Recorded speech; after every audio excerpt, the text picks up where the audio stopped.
Hello friends, welcome to let's quiz. आज के इस वीडियो में हम लोग बात करेंगे यहाँ पे सीटेट एग्ज़ाम 2024 जो आपका एग्ज़ाम यहाँ पे 21 जनवरी को होने वाला है। तो प्लीज़ दोस्तों वीडियो को स्किप मत करिएगा, शुरू से लेके अंत तक देखिएगा। यहाँ पे शाम 7 बजे डेली ईवीएस की एनसीईआरटी यहाँ पे शाम 7 बजे डेली क्लासेस ईवीएस की टॉपिक वाइज यहाँ पे होता है जो आपके एग्ज़ाम के लिए मोस्ट इंपॉर्टेंट है। तो प्लीज़ दोस्तों वीडियो को स्किप मत करिएगा, वीडियो को कॉपी करके अपने दोस्तों तक शेयर करिए, ग्रुप में शेयर करिए, फेसबुक, इंस्टा, टेलीग्राम पे जहाँ भी आपका ग्रुप होगा वहाँ पे आप इसे ज़रूर शेयर करिएगा। ठीक है, अगर आपको पसंद आए तो वीडियो को लाइक कर ज़रूर कर दीजिएगा। तो जैसे यहाँ पे आपको पता ही है, यहाँ पे ईवीएस की एनसीईआरटी शाम 7 बजे यहाँ डेली चलती है। तो आपको पुराने लर्नर जो हैं उनको तो पता ही है, और जो मेरे डियर यहाँ पे नए जो लर्नर आए हैं तो वो आप यहाँ पे वीडियो को लाइक करके चैनल को सब्सक्राइब कर दीजिए, जिससे आपको हर शाम 7 बजे डेली यहाँ पे ईवीएस की एनसीईआरटी टॉपिक वाइज यहाँ पे क्लास मिलती रहे। तो चलिए दोस्तों, यहाँ पे हम बात करते हैं। आज का हमारा टॉपिक है ऊर्जा। इससे पहले मैंने और भी सारी क्लासेस ली है, वो क्लासेस आपको कैसे मिलेगी उसको आप मेरे चैनल को सब्सक्राइब करिए, उसके प्लेलिस्ट वहाँ प्लेलिस्ट में जाइए और वहाँ पे ईवीएस के एनसीईआरटी 2024 करके लिखा होगा। उसी प्लेलिस्ट में आपको सारी ईवीएस के एनसीईआरटी टॉपिक वाइज सारी चीज़ें मिल जाएगी। ठीक है दोस्तों, तो चलिए आज का हमारा टॉपिक है ऊर्जा। हम स्टार्ट करते हैं। देखिए यहाँ पे जैसे कि इस हर क्लास में मैं बोलती हूँ पेन और नोट्स जरूर, पेन ले लीजिए, एक नोट्स ले लीजिए, जिससे आपको वन लाइनर क्वेश्चन बनाने में सही रहेगा। जो चीज़ें मैं लिखाती रहूँगी और एग्ज़ाम में रिवीजन करने में हेल्प होगी। तो यहाँ पे देखिए ऊर्जा है। ऊर्जा हमें किससे मिलती है, कहाँ से मिलती है और हमारे जीवन में क्या लाभदायक है इसका। ठीक है, देखिए यहाँ पे ऊर्जा का सबसे प्रमुख स्रोत क्या है, सूर्य है। क्वेश्चन में अभी बीपीएससी के एग्ज़ाम में पूछ लिया था। बीपीएससी के एग्ज़ाम यानी बिहार में ये जो प्राथमिक शिक्षक भर्ती है यानी पीआरटी में पूछ लिया था कि सूर्य किस कलर का होता है, मतलब सूर्य कैसा होता है। और वहाँ पे ऑप्शन दे दिया गया, 1 पॉइंट मतलब एक दे दिया गया, पीला है। दूसरा यहाँ पे देखिए वहाँ पे क्या दिया था, पीला है। दूसरा यहाँ पे लाल है। तीसरा आपका ऑप्शन में दे दिया था कि श्वेत है। ठीक है, कि श्वेत है। और इसके बाद चौथा ऑप्शन दे दिया था कि इनमें से सभी, ये पांचवा ऑप्शन दे दिया था कि इनमें से कोई नहीं। तो बताइए यहाँ पे सूर्य कैसा होता है, पीला होता है, लाल होता है या श्वेत होता है। ये कमेंट में आप मेरे इस वीडियो के कमेंट बॉक्स में ज़रूर कमेंट करिएगा सूर्य कैसा होता है, तब इसका मैं नेक्स्ट वीडियो में इसका आंसर ज़रूर दूंगी। ठीक है, ये आपके लिए होमवर्क है, एक तरीके से मैंने स्टार्टिंग में ही आपको दे दिया, लेकिन यहाँ पे आपको ये चीज़ का ज़रूर आंसर देना होगा। ठीक है, कि सूर्य कैसा होता है इस वीडियो के कमेंट बॉक्स में ज़रूर कमेंट करिएगा, या तो आपको कमेंट में आंसर मिलेगा या फिर हम नेक्स्ट वीडियो में इसका आंसर दे देंगे। चलिए यहाँ पे मैंने क्या कहा कि ऊर्जा का सबसे प्रमुख स्रोत क्या होता है, सूर्य है।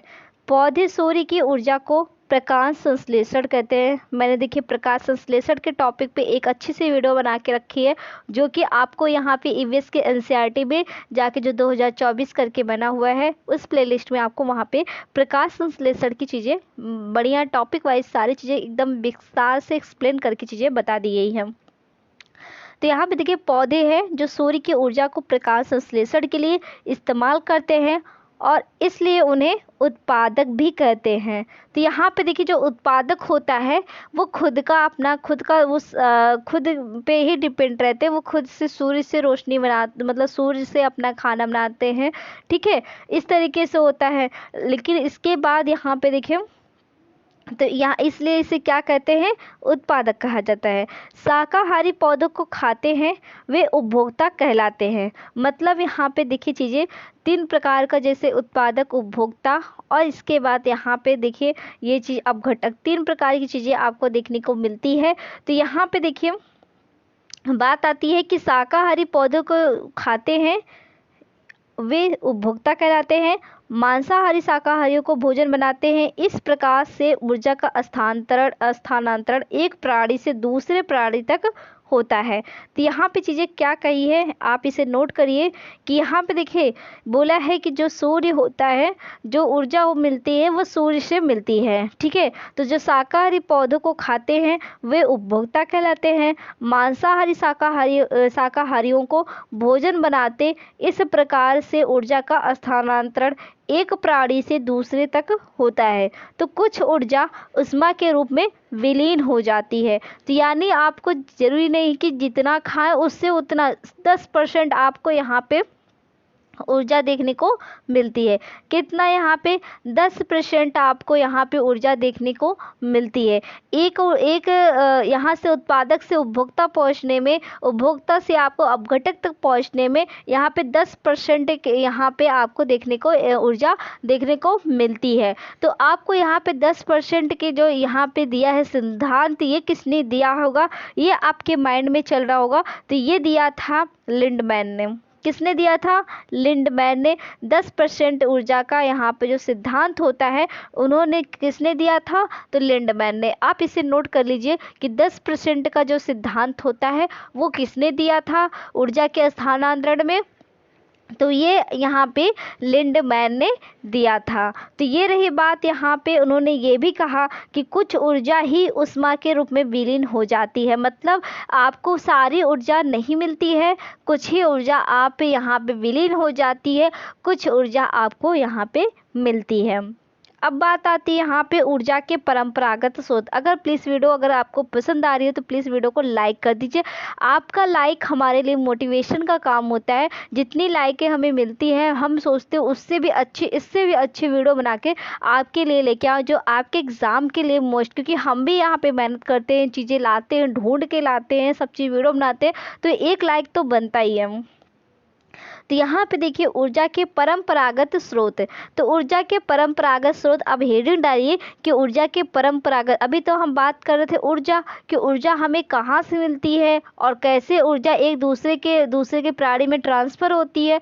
फिर इसके बाद यहाँ पे जो 10% होता है, 10% का सिद्धांत किसने दिया? तो वो दिया था लिंडमैन ने, ठीक है। ये सारी बातें मैंने ऊर्जा के बारे में बताया। अब यहाँ पे आती है बात ऊर्जा के परंपरागत स्रोत। अब यहाँ पे देखिए इसे हेडिंग, आई होप आपने हेडिंग डाल लिया होगा।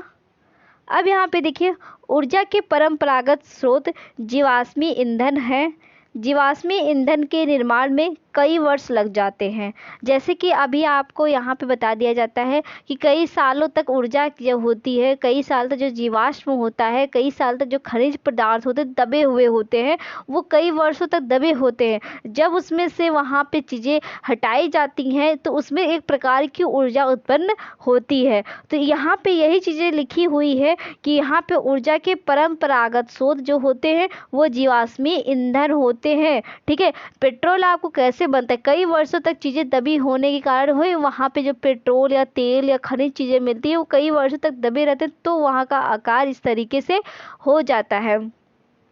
यहाँ पे देखिए जीवाश्मी ईंधन के निर्माण में कई वर्ष लग जाते हैं। यहाँ पे देखिए यही चीज़ें कहा गया, जो जीवाश्मी ईंधन होता है उसे कई वर्ष लग जाते हैं बनने में और उनका नवीनीकरण नहीं हो सकता, क्योंकि वो बहुत ही पुराने होते हैं, इसलिए उनका नवीनीकरण नहीं हो सकता।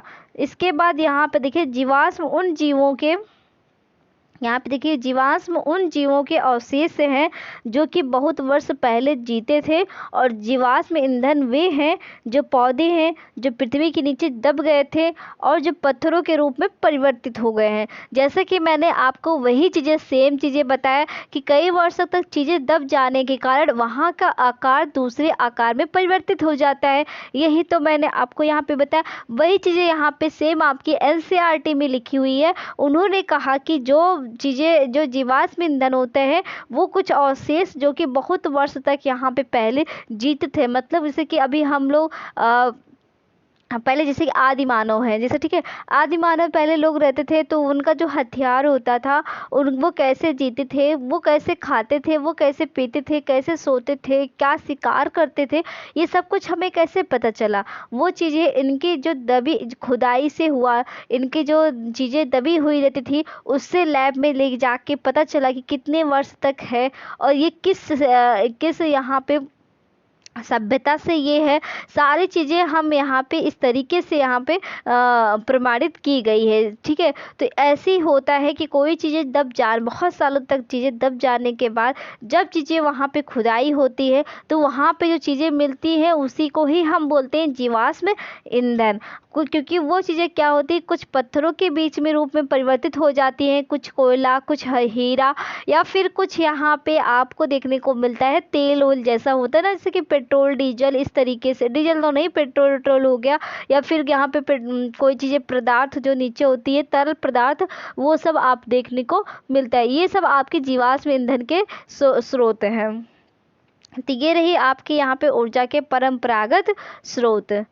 अब आती है यहाँ पे जीवाश्म ईंधन, जैसे कि इसके एग्जाम्पल देख लीजिए और ये कहाँ कहाँ पे सबसे ज़्यादा पाया जाता है। हम देखिए यहाँ पे, देखिए जीवाश्म ईंधन, सबसे पहला पॉइंट हमारा कोयला पे आता है। ये एक ठोस पदार्थ है, क्या है, आप इसे हेडिंग डालिए, जीवाश्म ईंधन कोयला। यह एक ठोस पदार्थ है। हमारे देश में कोयले की खानें बिहार के रानीगंज, झरिया और धनबाद नगरों के पास पाई जाती है। एक चीज़ और कोयले के लिए जो करंट में अभी इस टाइम चल रहा है, कोयले के लिए कहाँ पे बिहार में प्रसिद्ध है, तो औरंगाबाद। कहाँ पे? औरंगाबाद। ये आपके एग्जाम में भी पूछा गया था, ठीक है, तो ये आपके एग्जाम में भी पूछा गया था, औरंगाबाद। ये कोयला जो है ये एक ठोस पदार्थ है। हमारे देश में कोयले की खानें बिहार के रानीगंज, झरिया और धनबाद नगरों के पास में पाई जाती है। अब बात आती है यहाँ पे तेल। तेल किस तरीके से यहाँ पे मिलता है, ये चीज़ें भी आपको जाननी जरूरी है। ये एक द्रव धातु है जिसमें भारत में तेल पश्चिमी तट पर तथा राजस्थान, गुजरात, आसाम के डिगबोई तेल के क्षेत्रों में पाया जाता है। तो क्या हुआ, ये एक द्रव धातु है जो कि भारत में तेल पश्चिमी तट पर तथा राजस्थान, गुजरात व आसाम, यहाँ पे आसाम के डिगबोई तेल क्षेत्रों में पाया जाता है। तो यहाँ पे चीज़ें अब आपको पता चल गया होगा कि जो द्रव धातु होता है यानी तरल पदार्थ होता है, वो भारत के तेल पश्चिमी तट पर, जैसे कि राजस्थान के लिए बहुत ही फेमस हो गया, गुजरात में, लेकिन आपको जो पेट्रोलियम पदार्थ होता है वो आपके असम के डिगबोई तेल क्षेत्रों में पाया जाता है। अब आती है बात यहाँ पे प्राकृतिक गैस के बारे में, जो कि आप इसे नोट करिएगा, हेडिंग डालेगा, तीसरी हेडिंग आपकी यहाँ पे प्राकृतिक गैस। यहाँ पे देखिए, ये विभिन्न गैसों का मिश्रण होता है। तो प्राकृतिक गैस कैसा होता है, यह एक विभिन्न गैसों का मिश्रण होता है। फिर इसके बाद खाना पकाने के लिए प्रयोग में लाए यहाँ पे आने वाली गैस को एलपीजी गैस कहते हैं या द्रव पेट्रोलियम गैस कहते हैं। तो आपको यहाँ पे पता चल गया होगा, जैसे कि अधिकांश लोगों को खाना पकाने वाली जो गैस होती है एलपीजी ही पता होती है, लेकिन अब यहाँ पे एक दूसरा नाम आपको देखने को मिल रहा होगा, द्रव पेट्रोलियम गैस कहते हैं। मतलब एलपीजी को भी आप द्रव पेट्रोलियम गैस भी कह सकते हैं। और यह जो होता है, और वह ये सिलेंडरों में भरकर लाई जाती है, जो कि संपीड़ित प्राकृतिक गैस या सीएनजी, क्या होता है, जो संपीड़ित प्राकृतिक गैस से यानी सीएनजी, जैसे कि सीएनजी जो गैस होती है ये बहुत ही खतरनाक होती है, जैसे कि बसों, स्कूटरों, ऑटो रिक्शों और टैक्सियों में सर्वाधिक यातायात के वाहनों में प्रयोग किया जाता है।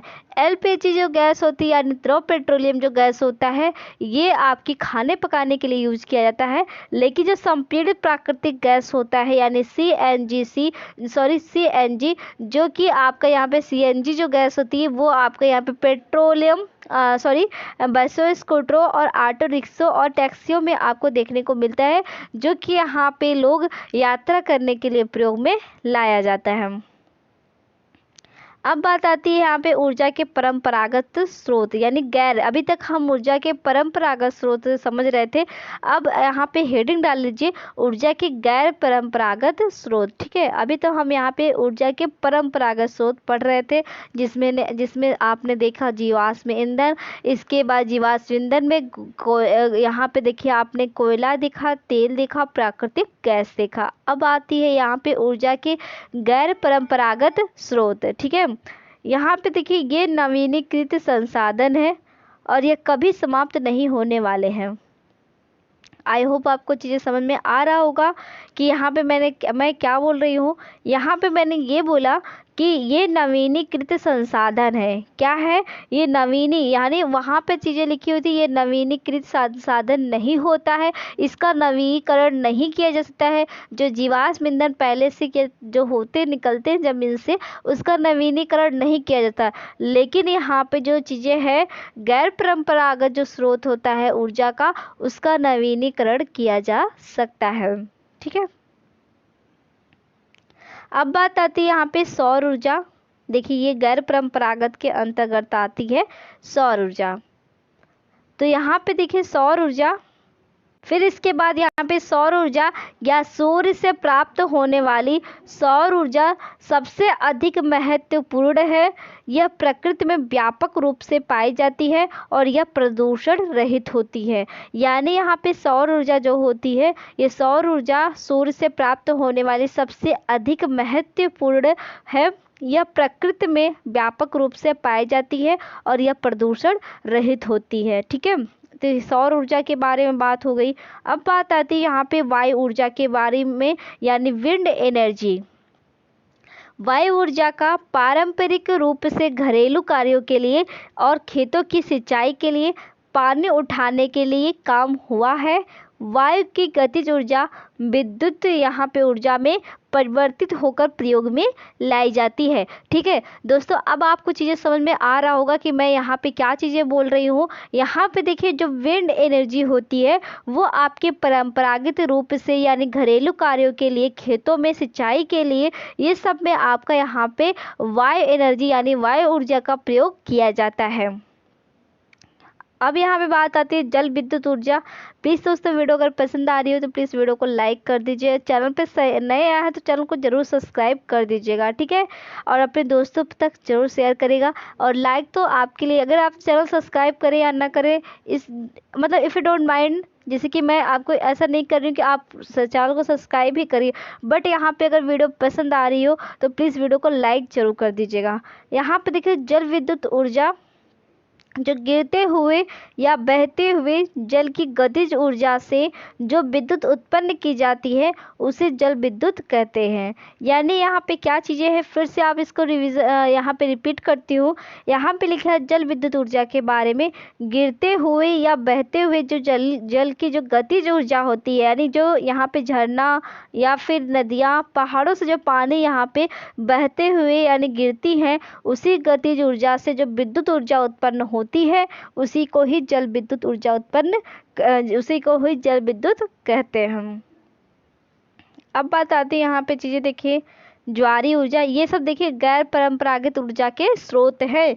आपको मैंने प्राकृतिक, यहाँ पे जो परंपरागत स्रोत है वो आपको अच्छे से बता दिया है, लेकिन यहाँ पे अब गैर ऊर्जा परंपरागत स्रोत के बारे में बात की गई है। अब यहाँ पे बात आती है नेक्स्ट पॉइंट की, जो कि ज्वारी, यहाँ पे ज्वारीय ऊर्जा। ठीक है, अब यहाँ पे देखिए ज्वारीय ऊर्जा, जो ज्वारीय शक्ति या ज्वारीय ऊर्जा जल विद्युत का एक रूप है। ज्वारीय ऊर्जा समुद्र की या सागर की लहरों की ऊर्जा है।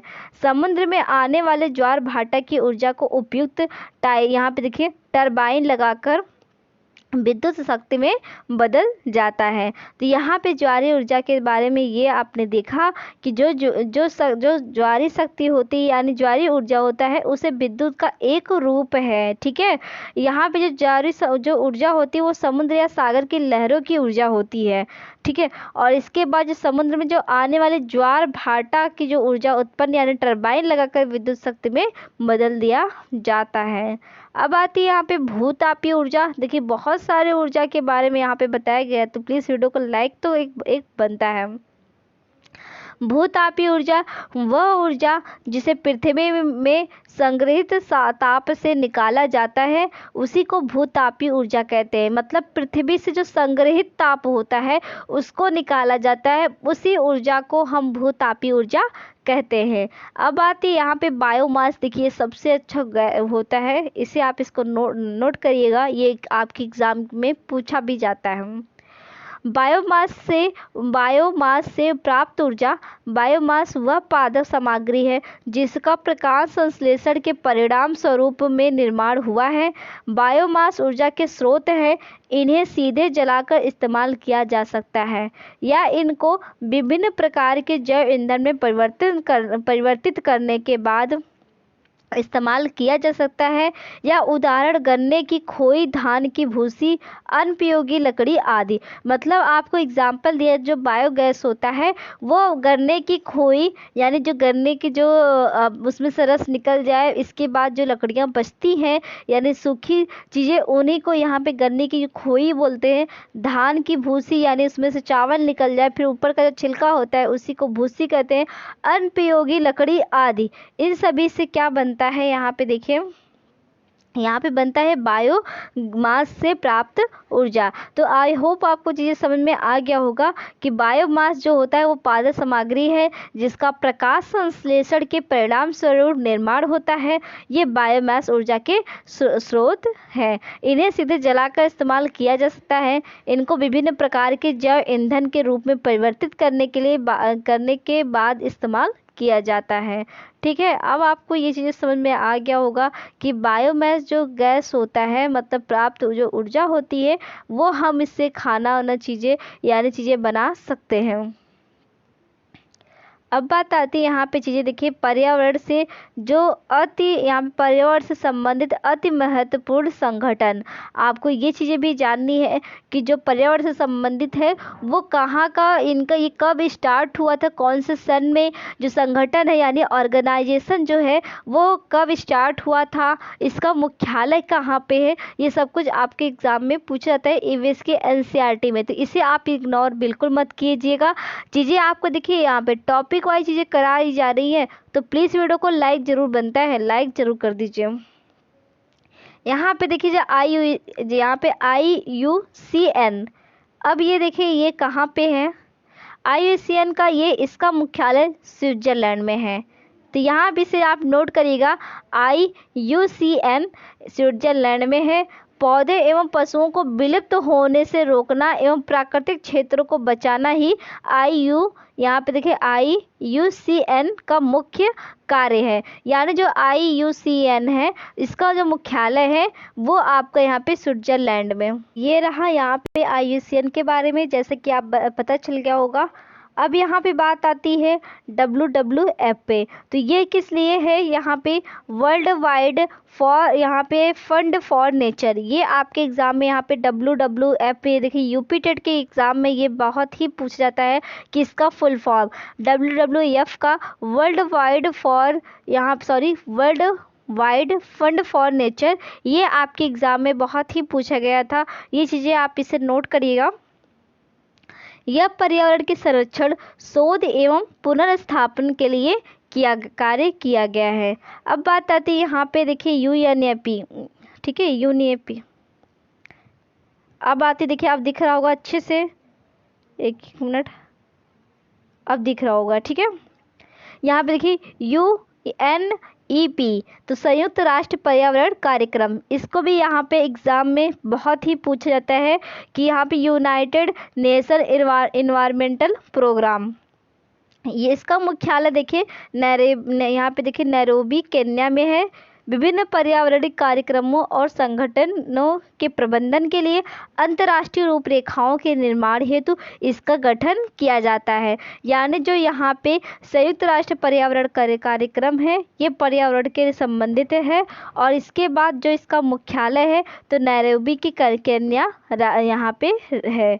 अब यहाँ पे आता है बात यहाँ पे IPCC यानी जलवायु परिवर्तन पर अंतर सरकारी पैनल।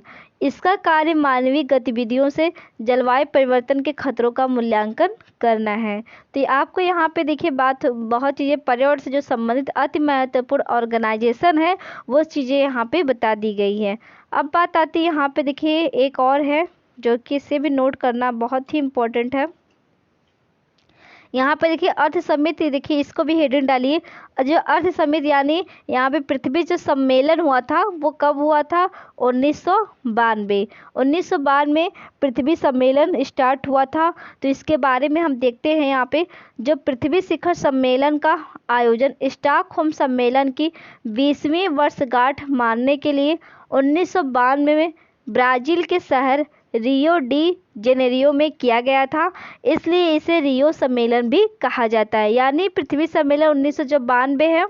ये रही बात यहाँ पे अर्थ सम्मेलन यानी पृथ्वी सम्मेलन 1992 जो 20वीं वर्षगांठ मनाने के लिए ब्राज़ील के शहर में रियो डी जेनेरियो में किया गया था, इसलिए यहाँ पे रियो सम्मेलन कहा जाता है। आई होप आपको पृथ्वी सम्मेलन अच्छे से समझ में आ गया होगा। अब यहाँ पे हम कुछ महत्वपूर्ण दिवस के बारे में बात करेंगे। तो यहाँ पे महत्वपूर्ण कुछ यहाँ पे दिवस के बारे में है, उसे आप नोट करिए।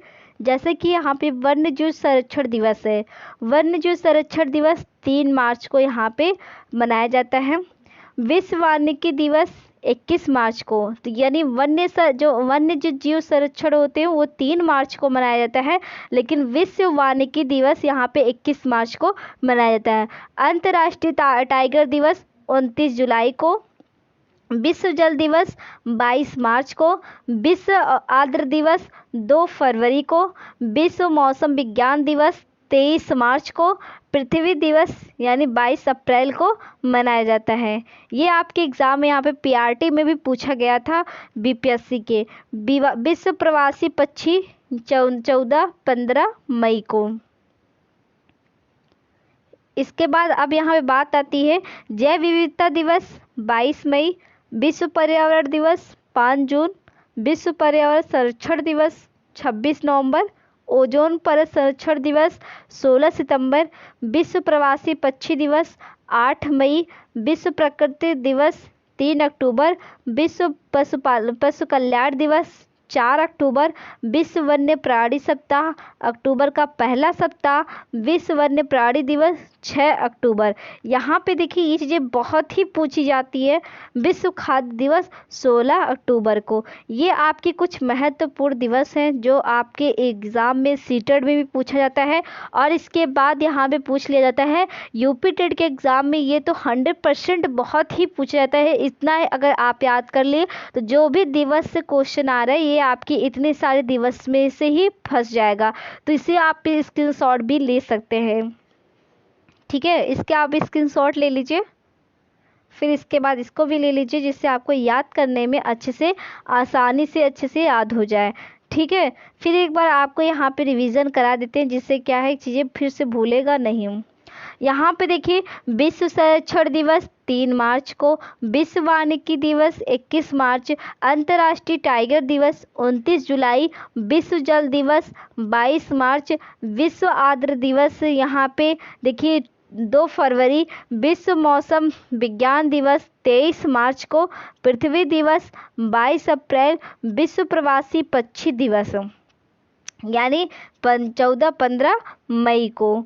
फिर इसके बाद यहाँ पे बात आती है जैव विविधता दिवस 22 मई को, विश्व पर्यावरण दिवस 5 जून, विश्व पर्यावरण संरक्षण दिवस 26 नवंबर, ओजोन परत संरक्षण दिवस 16 सितंबर, विश्व प्रवासी पक्षी दिवस 8 मई को, विश्व प्रकृति दिवस 3 अक्टूबर, विश्व कल्याण दिवस 4 अक्टूबर, विश्व वन्य प्राणी सप्ताह अक्टूबर का पहला सप्ताह, विश्व वन्य प्राणी दिवस 6 अक्टूबर। फिर इसके बाद यहाँ पे विश्व खाद्य दिवस 16 अक्टूबर। आई होप आपको समझ में आ गया होगा। अब इसे 2 बार दिन में 2 बार सुबह शाम पढ़ लीजिए, जहाँ 3 से 4 दिन पढ़े चीज़ें आपको अच्छे से आसानी से याद हो जाएगा, फिर कभी भूलेगा नहीं। अब यहाँ पे आती है कृषि के बारे में कि कौन सी कृषि कब की जाती है और किस मतलब अध्ययन किसके अध्ययन में आता है, एग्रीकल्चर यानी कृषि, ठीक है। अब इसे भी आप इसे नोट कर लीजिए, क्योंकि अब क्लासेस आपकी बड़ी बड़ी क्लासेस होगी, जिससे क्या हो चीज़ें कवर होती जाए, फिर आपको प्रैक्टिस सेट देखने को मिलेगा डेली। यहाँ पे देखिए एपीकल्चर मधुमक्खी पालन में, पीसी कल्चर मत्स्य पालन में, हॉर्टिकल्चर यानी बागवानी, उद्यान कृषि या उद्यानिकी, ये 3 चीज़ें आप इसे नोट करिएगा। नहीं तो कभी क्या होता है क्वेश्चन में बागवानी पूछ लिया या उद्यान कृषि या फिर उद्यानिकी पूछ लिया तो आप बता नहीं पाएंगे, फंस जाएंगे। फिर जो फ्लोरिकल्चर होता है, फूलों की खेती होती है। जो फ्रूटिकल्चर होता है यानी फलों की खेती। तो फूलों की खेती फ्लोरिकल्चर, फलों की खेती फ्रूटिकल्चर। अब आपको याद होगा, कन्फ्यूजन नहीं होगी। फिर आपको यहाँ पे देखिए सेरिकल्चर रेशम कीट पालन कर यानी रेशम उत्पादन, वर्मी कल्चर केचुआ पालन, मोरिकल्चर मलबरी की कृषि, सिल्वीकल्चर वनों का विकास व प्रबंधन, विटिकल्चर अंगूर की खेती, ओलरीकल्चर सब्जियों के खेती। आई होप आपको चीज़ें कृषि से भी समझ में आ गया होगा। चीज़ें नहीं समझ में आया होगा फिर से आप इसका स्क्रीनशॉट ले लीजिएगा, ठीक है। इसका स्क्रीनशॉट ले लीजिए। आई होप आपको ने ले लिया होगा, ठीक है। अब हम आगे बढ़ते हैं। मानव रोग यानी यहाँ पे देखिए मानव रोग या रोग, यहाँ पे रोग कारक सूक्ष्म जीव। मैंने आपको आज बहुत इस क्लास में बहुत सारी चीज़ें पढ़ा दी है। अब हम नेक्स्ट वीडियो में बात करेंगे। आई होप आपको ये वीडियो पसंद आया हो तो प्लीज़ वीडियो को लाइक कर दीजिए।